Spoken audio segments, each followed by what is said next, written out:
Today we're going to be taking a look at one of the preeminent 1990s bad girl comics.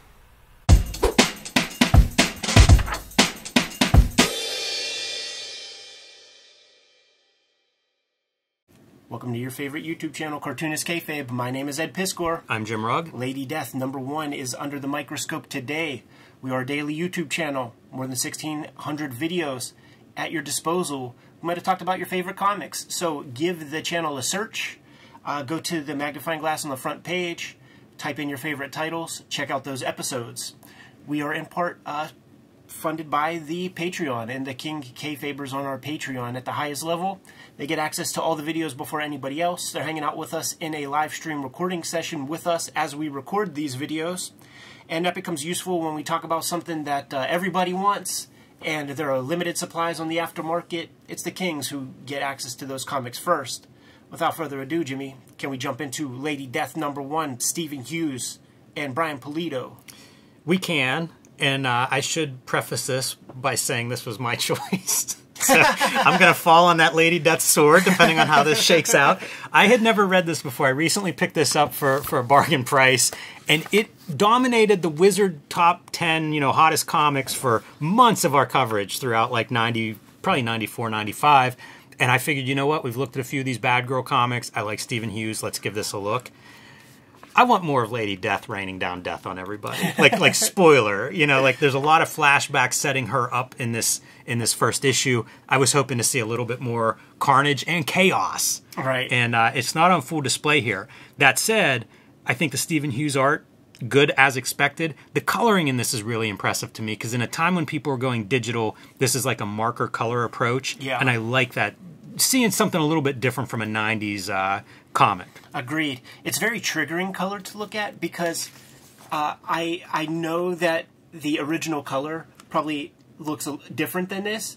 And when you would make color Xeroxes at the laser copier at Kinko's back then, yep, it would be so bright and saturated. We just did a shoot interview with Mike Allred, and he said when Laura saw Blue Line colors come back from the printer, she literally cried. Yeah. And I think that was probably a little bit of what it was. You have to make an adjustment to the color if you want it to look a certain way, because it is not going to look the way you want it to in print. And I identify with this because essentially when you're laser printing, it's shooting light at the artwork, so it's so much more bright and saturated than what you're initially hoping for it to be. Stephen Hughes, man, dope. Like I have more Stephen Hughes comics than I realized when it comes to stuff like the Blue Comet wing of comics that he drew, where like I think Tim Vidor's like doing finishes over top of him or something. It's a interesting tandem. But looking at his work here, I think we're looking at like rapidograph artwork or something. I don't know that he's using any kind of pens or brushes or anything. Just fine liners. Yeah, I wouldn't say for sure rapidographs, but definitely some kind of markers or something. Uniballs even maybe. It's hard to tell, but it does have that kind of mechanical pen line or felt tip line. We have her origin story, man. So this is her now. And when it comes to the writing part of it, in my mind, it's like, she's talking, but she ain't talking to nobody. But like, why not just give her like a little gremlin or something, so that it could at least, if we need to have this kind of exchange, who's she talking to? Are we breaking a fourth wall? She knows she's in a comic. Today's video is brought to you by the comic books that we make on the stands right now. Street Angel, Princess of Poverty, and Street Angel, Deadliest Girl Alive. Get both of these collections and you get all of Jimmy's Street Angel comics to date, including a comic that has never been published anywhere but Street Angel, Princess of Poverty. So you're getting some new value there. Jimmy's been self-publishing. He has True Crime Funnies 1 out there. He has the black and white zine, and he has the 1986 zine. Coming to you in May is the trade paperback of Hulk Grand Design. The Big Treasury book. It's been out of print. You might still find one or two in your local comic shop, but if you don't, make sure you pre-order the trade paperback. Get your hands on that thing. I've been doing daily comic strips. It's called Switchblade Shorties, and this is one of those strips. It's on all our social media. I have a Webtoon account for that. I'll be doing videos on Kayfabe. It's on our Kayfabe Instagram, Twitter, Facebook.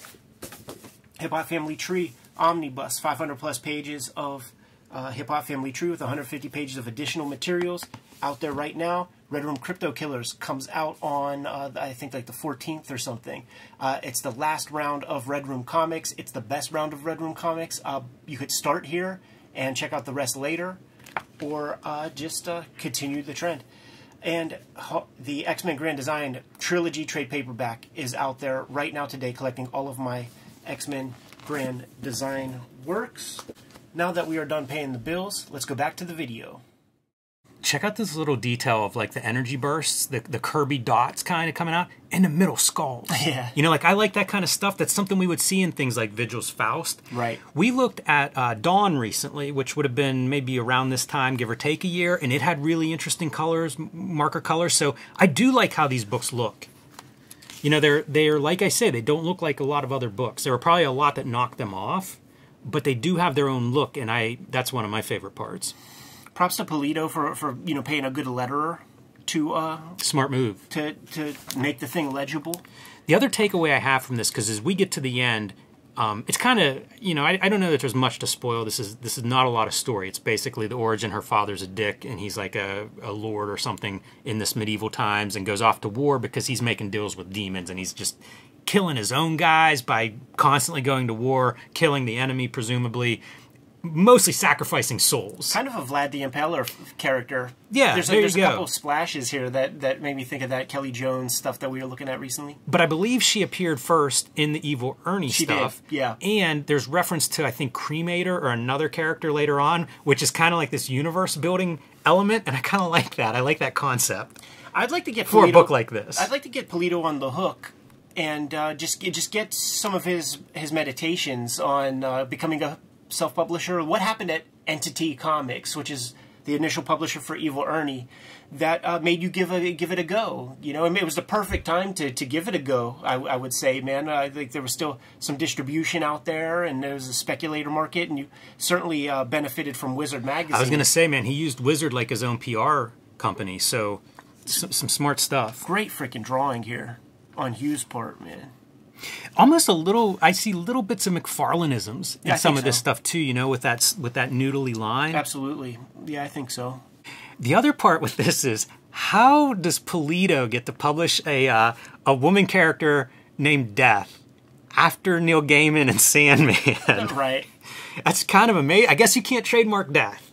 It's true. And he made her like the anti kind of soy boy fucking Neil Gaiman version, where he's like, you know what, big ass titties. This is a metal chick. Yeah. Like, you could have your goth stuff over there, man, but this is a metal chick. She's my cherry pie type chicks, man, with big ass teased up New Jersey hair. You remember those girls, man? You probably, maybe even your books have those girls that have that little mid part with that went real high to the sky. Yes. And sprayed hard. Straight like if up. you touch this is crunchy. Yeah. Crunchy. Big ass titties. These are the chicks that whenever Danzig comes to town, dude, and he's doing a show, like the 40-year-old strippers, man, from Pittsburgh, from cheerleaders, are hanging out on the side, and they look like her. Good color, because look at the flashbacks before she becomes this versus her. Yeah. And her story really stands out. And how about this? Skipping rocks across water? Yeah. Are you kidding me? I look at this and I'm like, this is Gorblimey Press, Barry Windsor Smith influence stuff on Stephen Hughes' part, I feel like. And it also feels like it could be ripped out of like any of those 80s black and white comics. If you divorce yourself from the color, the proportions and stuff, feels Eastman Laird-ish. I bet you it would work in black and white too. Yeah. You know, like you can see that there are blacks spotted. There's a lot of like gray rendering. It probably would work. It probably would look good in black and white. I think it would be more timeless in black and white. Evil Ernie is a more timeless comic than this. Mm-hmm. This feels dated to me. It became such a personification, this bad girl movement of like 94, 95. And I don't know if this is jumping on a trend, if this is contributing to the trend. I don't know who to give credit to, but that is such a time capsule in terms of like my comic upbringing. There was a time where this was the dominant thing. Yeah, when I discovered Wizard magazine, this was already a thing, you know, and there was like a whole wing of this, and I'm like, man, I just had no idea that these kind of comics existed. And this comic, this specific comic, was very expensive. It's $30-$40, man. He was #1 for a long chunk of those wizards we were looking at. Polito was a bad motherfucker, dude, because like he would be there for Pittsburgh Comic Con, probably maybe just the years when it was at its biggest, when like the Harveys and Eisners late and stuff. 90s. Yeah. And that was a time when we would go up there and stay for the weekend. We would get a hotel room. Like I would get my friend who was 21. We'd all get money together. We'd have to use him to get the room because they wouldn't like 15, you know. And we would just sleep up there, eat up there, and there would be like 24-hour events. And what those really would be there's an anime room, and then it was like sci-fi horror movie room. And we'd pretty much just kick it between those, you know, not sleep the whole weekend and just check out the weird movies and stuff. And Polito would come in and just chill. There'd be 15 dudes there, like, watching these goofy horror movies. But it was like grassroots comics pimping. Yeah, it's pretty cool. And to this day, I still remember that. Because it's not like he was speaking to a big old audience. But he comes in and is kicking it. Because, like, obviously, the kids who are watching Time Warp or, you know, any of these other Darkman or something might be down with some fucking Lady Death comics. That's amazing that he was doing that. Great sky. Love those clouds. With the line art and the color. Yeah, it both work for me. Real good Vlad scene. See, this is after Bram Stoker Dracula. It's pretty hard armor. All the spikes coming off of it and everything. Yeah. But then what Stephen Hughes kind of does drop the ball on, it's the young artist thing where the stuff that he's not interested in, you could tell. Like, he doesn't give a fuck about this. Like, he wants to draw more of this. He wants to draw more of that. So there will be these pieces that kind of just I also think that he could have gutters, which we'll talk about more probably on the next page. I like this piece, man. That's pretty badass looking. Love it. This also, like, if you're the dude drawing on your book cover, like skulls and all kind of cool shit, man, this is it. This is perfect for you. You know, it has that noodling, doodling kind of quality that dude in the back of the class with his head down. They had that, you know, they're just putting lines on paper, and this has that. I do wonder how Hughes was at this time, because, like, the image that I have in my mind, he's a 40-year-old guy, maybe. I don't even know if he got to be 40. He died very young. Completely bald, had, like, those big glasses with, like, maybe a chain or, like, the little strap to kind of keep him up. But in my mind, he's kind of like an older dude. The chain part on the glasses feels like an older man move. Yeah. I never met him or saw, like, I think I've seen pictures maybe in Wizard or something. Exactly. That's where I would see those flicks. And truly, he's the man. Like when Stephen Hughes goes away, like, I'm not interested. You know, I don't care.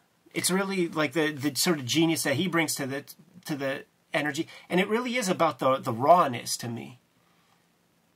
Yeah, I just love that these look different. You know, different than an Image book, different than a Marvel book. They have their own flavor. Mm-hmm.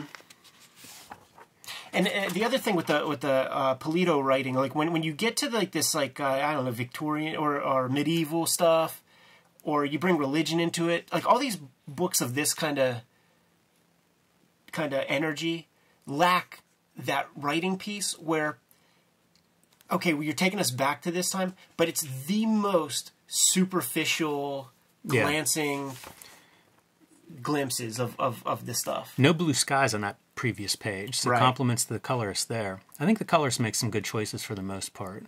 Some good storytelling here, dude. You got your Black Plague rats. You got a lady cleaning up some schmutz and then catches a bite with a close-up, right? Like, that makes perfect sense. You establish the vermin, establish the hand, establish the vermin and the hand. It's a nice rain effect. Rain is one of those things that comics has a super long history of doing, and I love how, like, the windows are almost washed away. You know, like, there's light sources, but this is kind of, that works for me as an observed thing. Mm-hmm. You know, you see a light off in the distance of rain coming down, and it's kind of blurry. It's out of focus. Yeah. It's not a square, perfect window shape. Yeah, totally. And going straight down like that, no holding lines. Eisner comes to mind. Like, I wonder if that was an interest of Hughes. Yeah, good stuff there. And again, nice transition between your purple blues outside to the inside. We've got a fire and a hearth and People dying of the plague. Yeah, not bad color at all. And we're all given, even Hughes, man, given credit to where the light source is and trying to abide by that. So good on them for that. Be curious to talk to like current artists and be like, hey, where's the light source in this scene? Right. I never hear anybody talk about that now. And when I was a kid, like guys would talk about that whenever I was asking for advice on pages. So we established that young, was her name Hope or something like that? Yeah, I think so. Yeah, Hope. She was learning about the new sciences and stuff, and you know, like the leeches sucking on you. That's old school. You gotta lance some wounds, and this is her lancing her old bubbas. Another thing I would not want to draw. It seems like it'd be hard. Yeah, sure. Look, more of the skulls. This time in the mouth, the saliva that's between the teeth. Interesting. Yeah, that would have been lost on me. I wouldn't have noticed that if you wouldn't have pointed that out. See, Stephen Hughes, he does come from that '80s brand of artists that have like the equine face, Barry Windsor Smith inspired figure drawing, portrait drawings. Barry Windsor Smith makes a lot of sense for a book like this. Some more of that stuff. See, man, I would like to see this in black and white. Yeah. With no tones, no bullshit. Like, let me just see what Hughes is putting down on the page. Yeah, I'd be very curious, like, how it goes from this kind of outside stuff, you know, like an outside nighttime scene, to an inside with a light source. It looks good. Like, I'm sure it communicates well. And doing layers of depth, like, that could easily get muddy. It's a much harder thing to do than one might expect. I wonder how this fits in with something like a Poison Elves. You know, it's another one of these fantasy line art type series. Obviously black and white, but I do wonder, because I skipped all of that stuff as a reader back then. Totally. Yeah, these would never show up really on the racks. Like, they would always be kind of like bought out before. Like, I'd never seen them in Phantom, like where you could just pick them up and check them out. They were always kind of back issues. And yeah, I now that you mention it too, because this would have been, I think, 94 is when this comes out. 93 or 94. And I was just getting access to a pretty good comic shop, but I wasn't interested in these kind of books. Right. And especially, like, you put on a gimmick cover, like, I'm not going to pay $4 or whatever this cost back then. Right. So I was unaware of these except for seeing them listed in Wizard. Great color approach here. Leaving some white in the middle to give you that sort of like white hot focal point. Doing some Kirby crackle in the colors, using 2 different markers to do so. I can imagine if you showed up to like a pro with these pages, the advice would be, don't ink yourself. I think so. Because I used to hear that from people. And when I look at this, it's part of the charm of these pages for me now. Right. But it feels so, that's the piece. Because otherwise, like, the drawing's really impressive. He's solving some major problems in this artwork. And I actually like this kind of inking, but it was something that pros pushed back against. Yeah, like you look at this piece right here, you could imagine that could be that Dreamweaver comic or John Tar. Yeah. Like, that's John Tar level drawing right there. Like, that face right there is a John Tar face. He's certainly way more accomplished and all of that, man. But, you know, it could also be another one of those bits where I ain't interested in drawing that right now. See, so both of those bits, for sure. So she's going to be burned at the stake and presumably come back as Lady Death? Maybe go to hell first. Maybe issue 2 she's in hell making deals. Pacts and stuff. And she didn't have to wish for a Chesty Morgan amount of breasts. Chesty Morgan. You know her? I think I have a comic book. Yeah, shoots guns out of them. That's so funny. This is everybody's dream Jersey girl. That's amazing. Look at the ornamental stuff on the sword. Even the case of the sword, just covered in that. And to me, that is something that Stephen Hughes must have been into, because you could draw just the case. You didn't have to make it that ornamental, and it looks cool.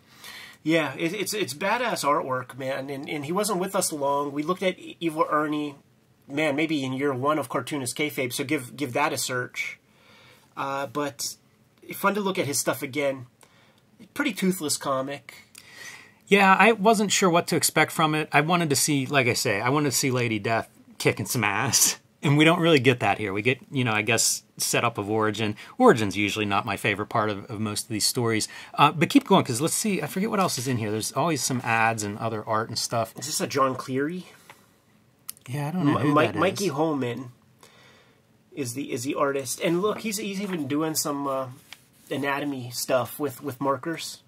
There is, you know, like the Chaos kind of newsletter promo thing here reminds me a lot of what we'd see from Mark Miller and like Miller World, you know, 20 years later. So that's kind of neat to see the promo part of Brian Pulido's game. This is always, I think, a smart move when these publishers would have a bunch of their stuff. Like whatever it is they've got available, like you have to have those pages. It's cool because I guess maybe he's is this a new miniseries or is he reprinting his Entity Comics or Eternity Comics miniseries? Yeah, I'm not sure. I mean, I'm sure at some point Chaos printed those. But yeah. I don't know, like, rights-wise and stuff, what they got out of here. And then seeing, like, the other books that they would do. Look at the knuckles on Rack and Pain. Right, and that's a Dark Horse book that Pulido is writing. Oh, interesting. So he's bringing in some income and applying it to his self-published stuff. Yeah, I didn't realize that was a Dark Horse. It's kind of neat. And again, just, that feels like a smart move. License yourself. That feels like a smart move. Do a calendar. That's something that you could, that costs more money. And takes less work. 12 drawings, fucking piece of cake, man. And I wonder, okay, this is Orkin. I don't recognize that name. I wonder if that's another Chaos artist. Because that would make sense, too. Like, we're gonna show off everybody's art and just push all of our talent. And this is your classic, the Pulido pose, right? The Pulido pose. Totally, man. I wonder a lot about this distro. So I've seen ads for these guys. These Outlaw Comic distro. And I think this person... I feel like this has come up in past episodes. The guy who was like behind this distributor, I think he may have passed, and then these books were like around for a little bit. I feel like that came up in past comments. Glenn Hammonds is the name, but you got everybody here, man. Because you got your Everett Hartsoe with London Night Studios, got Ben Dunn Antarctic, Boneyard Press, Anubis. You know what that is, man? That's that Arachnid comic. Mm-hmm. Kamiko, which is interesting. Fanta, which is interesting, because you would think that they wouldn't go so low key. Cry for Dawn before Dawn breaks out. Molahide Graphics, I think that's Drew Hayes' Poison Elves. Oh, yeah, interesting. North Star, Silverwolf. Rebel Studios. Silverwolf. Yeah, that's amazing. Wow. Yeah, it's really interesting. Like I said, I've seen versions of this ad elsewhere. So this was a distributor that was, pushing these kind of books, and hey, man, why not? There's definitely a market for it. Love this Lady Death logo. Good logo. It's very metallic. Shouts to Jason Jensen on the color.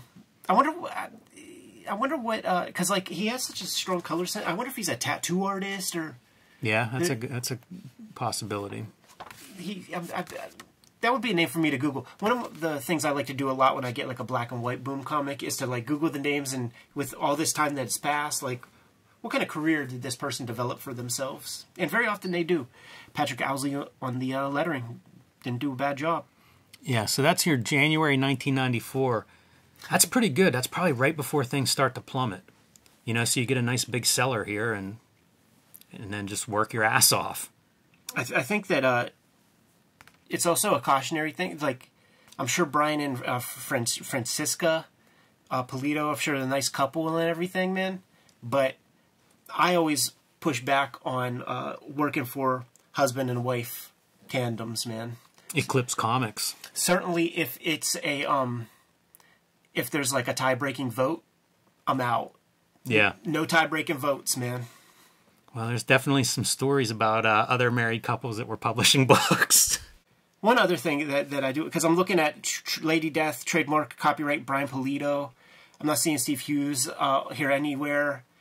I would hope that they take care of him, in his passing and stuff because we ain't buying it for Brian Pulido. Brian, you're a nice dude. Would love to have you on a shoot interview. But it's Stephen Hughes that carries this thing. It's Stephen Hughes that's the real legacy. And this is another cautionary thing to me, is to get involved with Erzatz Stan Lee type people who could write 5 books a month, get 5 different sets of royalties or whatever, and the artist has to spend their entire month on the one project. There has to be some equitable arrangement there. I will say this, because I know some writers who do creator-owned stuff, and they'll have like, how do you want this, Mr. Artist? And I know artists that are like, I want paid, and they push off the equity in favor of payment. They're presented with the option. Yeah, do you want a bunch of money up front? Do you want to have ownership? What do you want to do? And I don't think, without knowing how this went, right. I'll reserve judgment. But it will be a question that I had. Like, I do want to interview with him because he was, he made some bones, man. But Brian, you got that'll be a question that I have, man, and I would hope that there's the right answer. Yeah, I'm curious. I don't know how Evil Ernie is set up. You know, like that would have been a book they had done years before this, and who knows? You know, Polito got it from Eternity at least, so I don't know whether that was something they split or not. And that's one of those questions. Like, now is the time. Like, if you are an artist now making comics, this is a thing you need to make it the way you want it to be. You know, don't do these things without it if you're not happy with that deal. And I will go so far as to say, like, have some hipness to what the writer is up to, man, because these guys that are throwing a bunch of spaghetti at the wall just to see what sticks, they get to have the best lives. You know, they get to have the best lives. If you have 5 books out there, that's 5 opportunities to have a hit to your one as the artist. So be choosy, man, because like all these guys, they're not Alan Moore, right? Who was doing Watchmen and Miracle Man and Swamp Thing at the same exact time. These dudes are splitting their energy with their elevator pitch comics, and they may do enough comics to have a hit where they're taken care of for the rest of their lives. But that doesn't mean that, you know, the comic that you're doing with them is even much of a consideration. It's true. You know, one other piece with a book like this is you're also probably mortgaging your house as the publisher. So it is different, you know, like I don't know what the terms are on this deal, but if you are a writer, artist, creator, whatever, like these are all things to get straight, get in writing, and make sure you're happy with them, with considerations of what happens if this thing ends up selling 2 million instead of 2,000. Make sure the contract works that way too. Good stuff. Kayfabers, like, follow, subscribe to the YouTube channel. Hit the bell so that we can notify you when new videos are available. And make sure you subscribe. I'd like to hit 100K in 2024 in terms of our subscriber base. The videos are brought to you by a number of things, but the most important thing is that you support the books that we make. Right now, I've been doing, I'm starting daily comic strips. It's called Switchblade Shorties, and it's getting pretty crazy. So go on any of our social media, go on my Instagram, and you'll be able to see those comics. Some of the stuff that we have out in the wild right now, Hip Hop Family Tree Omnibus. This is the collection of all of my Hip Hop Family Tree comics and extra art that I've drawn. I've drawn some exclusive pages directly for this publication. It's going quick. Like, we don't have very many copies left. You guys have been supporting it in a big way. So if you're interested in it, scoop it up soon. Red Room Crypto Killers, my 3rd trade paperback of Red Room comics, is out there within days as of this recording. Might be out on the stands right now. Support the comic, Murder on the Dark Web for fun and profit. It's like Black Mirror meets EC Comics, and each story is completely self-contained. So you don't have to have the baggage of the other ones. But if you support them all, you know I'll be happy. X-Men Grand Design Trilogy trade paperback is in stores now, collecting all of my X-Men Grand Design works. Some of that stuff is out of print, so this is your way to get all of my X-Men Grand Design inside of one handy-dandy, handsome collection. Jimmy, what do you have out there? Street Angel Princess of Poverty is just out from Image Comics. This collects all of the Street Angel comics that are not in Street Angel Deadliest Girl Alive, detailing the super-heroic day-to-day life of the homeless ninja on a skateboard. I've also been self-publishing quite a bit with True Crime Funnies, the Black and White zine, and the 1986 zine. These are available on my website, jimrugg.com, or on my Patreon, patreon.com/jimrugg, and the Hulk Grand Design, my contribution to the Grand Design mythos. This treasury size edition that I'm very proud of, sold out. So if you can get it at your comic shop, get it, because they are harder and harder to find. But there is a trade paperback like the X-Men Trilogy Grand Design coming out in May from Marvel. You can pre-order that one right now if you missed the Hulk Grand Design Treasury.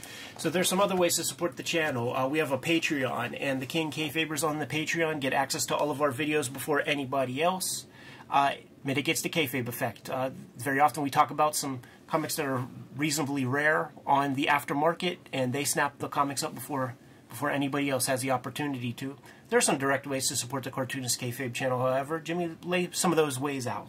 You can subscribe to the Cartoonist Kayfabe e-newsletter at the links below this video. You can also find Cartoonist Kayfabe t-shirts, merchandise, hats, mugs, stickers, and more at our spread shop. That link is also under this video. There you have it, man. There's all the ways to support the Cartoonist Kayfabe channel directly and indirectly. Why don't you leave everybody with the final marching orders, Jimmy, and we'll be on our way. Read more comics.